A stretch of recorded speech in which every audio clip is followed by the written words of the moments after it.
I ultimately think, and you kind of, when explaining the big, hairy, audacious goals earlier, started doing it in reference to incremental. And that's why I was like, this is where I think the 1 + 1 = 3 starts to come in. Like when folks are saying like, which one do I choose? Where should we start? I was like, I think that's a false choice. Like I actually think it has to be both. And where more excitement probably comes from one, the other is still a necessary component. Yeah. Yeah. And whether that can be different for each person, right? One excitement can come more from the incremental and the big vision is still a necessity or vice versa. Yeah. But we always need both. Yeah. It's a yin and a yang, two sides of the coin.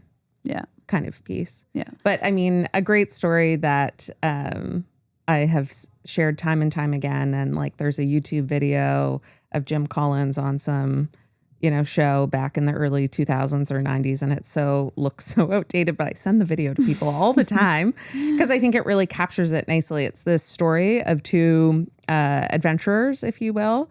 I think it's early 1900s, both with the goal to make it to the South Pole. Right. And a bit of a race to the South Pole, if you will. And one, his name was... Has a very tough ending, this one. Or at least one has. Well, don't get to the punchline. The Robert Falcon, I think his name, or the one guy, let's just say, he was solely focused on getting to the South Pole. Was like, I've got the right people. We've got all the resources that we need and that are available to us. He got some investment at the time. There was a lot of fanfare around it. He's like, we just need to go.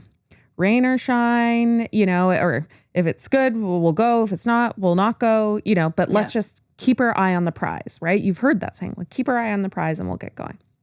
We got all the tools in our knapsack, so to speak. Then the other guy, he took a bit more of like a disciplined approach, if you will. Also knew what his end goal was. So also had that audacious goal of making it to the South Pole. Also had the right resources and tools and all the people that he needed. But he said, and this is kind of now the term, we are going to hike 20 miles a day. We will march for 20 miles. One step in front of the other, 20 miles. And along the way, we are going to set markers at our camp so that we can easily find our way back. And we've got a second kind of catch for ourselves. If our compass stops working, we lose map, whatever it may be. So it's come rain or shine, we will march 20 miles. You, I think, know where this story's going because you definitely have heard about me before. But unfortunately, the one that just went for the summit, womp womp, they all died. Oh, no. I know, which is actually quite sad. Let's just take a moment that it's quite sad. But it is how they had their blinders, right? Yeah. And when they were feeling good, they went 60 miles. When it was kind of raining out, they just did 10 and stayed in the tents and got sick and all of those things. They were hungry. They just ate what they had instead of like a more measured, we've got enough supplies to get us this. And our markers, trail markers, base camps are this. Where the other guy with that more disciplined approach, they made it there and back. Yeah. So the moral of the story is not a fatal one necessarily, but to speak to that power of both. You can have your South Pole or your summit, but what are all those steps to know that you're on track to get you there? What's your 20 mile march? You got to hold that summit and the 20 mile march hand in hand. Yep. Yeah. I'm sold.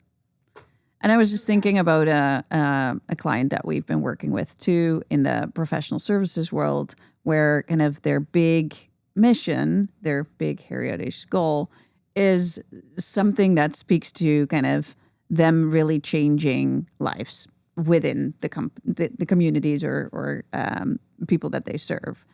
But then if you look at their kind of annual plan, they've broken it down to like, we want to reach everyone, but to do that, we need to introduce new services. We need to reach new areas geographically. So it's again like identifying what are those small steps to ultimately reach everyone and change and touch lives of everyone within that specific community, right? So, Right.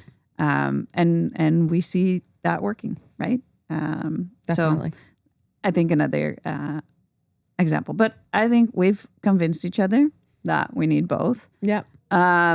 Just wanted to add that third component that you brought up too, is I think instead of like a 2-legged stool, which will probably fall, it's a 3-legged stool. So there is the big, hairy, audacious goal. There is the incremental goals, measurable steps. But then there's also the third leg that is the system that we've talked about, like that, the tools, the progress tracking, the scorecards that hold you accountable, make it visible, and kind of force you to continuously reflect, refine, and adjust with that kind of bigger goal in mind, but taking the right smaller steps. Yeah. So I think set a clear North Star, break it down in micro milestones, and build structures for accountability and cadence. And I like that as a place to start, right? Like going to the Olympics, becoming the number one in Canada, making a significant impact in, the customers or people that you serve. Like we kind of go, just do these 3 things. But like it's hard work, right? And I like those as a starting point, and that brings in the like, know your people, who's accountable to what, and how are you guys going to get there together and review like and make some changes. Are we on the right track or not? And ultimately, like those big, hairy, audacious goals, every organization out there has some version of it for a reason. They do work, right? But it's that pairing with those incremental steps to build the confidence step by step. So you've got the inspiration and that pull towards that you're proud in, and that confidence each step of the way, doing it with a group of people, which is pretty cool. And that hopefully is this 1 + 1 = 3, or that momentum progress you start to feel. And then one day you get there, and then you probably change your goal. Or it's an infinite goal. Yes, fair enough. And I've never reached it. The only thing that I'll add to that is kind of work with your team, know their preferences. So even though you have both, also know kind of what motivates each one of the people around you, and just double down on that aspect a little bit. Kind of you still need the other, but you can kind of tailor it a little bit to preferences too.